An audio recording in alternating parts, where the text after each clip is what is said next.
I'm always very frustrated whenever I hear about a new channel and I hear about marketers saying, "Hey, it's a new channel for us to, bombard or whatever it is that it's going to be." Relationships can come just as easy as they can go, and if you're not, again, going back to this two big ears concept, if you're not listening very carefully to what the desires of the consumer are, I think profile management's a huge thing, right? So that when I opt into Bally's, I know I'm giving you permission to speak to me in a certain way, and if you violate that, I will leave. And when I leave with my money.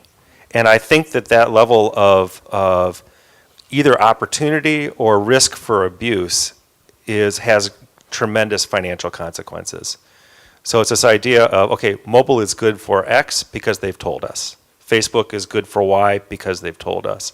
And yes, we'll experiment around those things because sometimes they do, to use Steve Jobs, right? They don't know what they don't know. They don't know what they need until you give it to them. And I think that there's obviously some innovation around that. But the intimacy of relationships and how we really, truly think of customers as people and each other is the only way that we're really going to. And too many times I see customers showing up in spreadsheets, not showing up in sort of they're truly human elements. I think that's a really interesting question because it's about the expectations of the consumers using a new channel versus the expectations of businesses and marketers using that same channel to then contact the folks that I think are joining these channels for the friendship and camaraderie of their peers and family, not necessarily from a commercial standpoint. And so I think the marketer's job is to really respect that balance, and I think I think it comes down to value exchange. If you are using it to almost do the old school definition of advertising, it's really not going to work.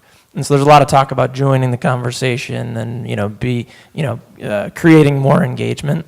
But it's really the value exchange. One of my favorite examples right now is what American Express has done on Facebook with Link Like Love.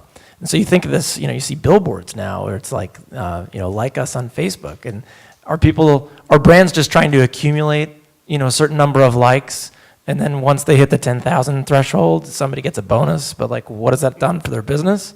Who knows? But Link Like Love, if I go like a brand on Facebook, anytime I pay at that outlet or retail store or whatnot with my American Express card, there's an automatic, I think it's $5 or 5%? So it's either $5 or 5%, automatically taken off my bill the next month. I don't have to do anything. All right, so that is super valuable. And that's an example of where I think the expectation of me communicating with peers, friends, and family gets intermingled with something from the quote-unquote corporate world, but it's okay because there's a very, very clear value exchange. And if I could add to that a little bit, we're to the point now where we took monitoring of social media away from marketing. It was there for a long time, and they kept trying to convert negative commentary about Bally into some new sale to all of the friends of the person who was commenting negatively. So now it's in the support team that supports our call center. They monitor it. If there's a negative posting, they get right on there and they handle whatever it was that caused that person to complain in public, in plain view of everybody. We billed you wrong. We're sorry. We're fixing it. So everyone sees that relationship is important, and we're not going to try and take advantage of it, at least not on that channel. So you grounded marketing. Yeah. Yeah. Slap of the wrist. No, I think it's all, and I said this before, and it's the key thing that as an organization we strive for. It's that notion of reciprocity. And it goes all the way back to the golden rule of treat people as if you want to be treated yourself. And I think so often in marketing and in business, we forget that perhaps. And I think core to any relationship, whether it's personal or business, is the fact that you do for me and I'll do for you, and we'll be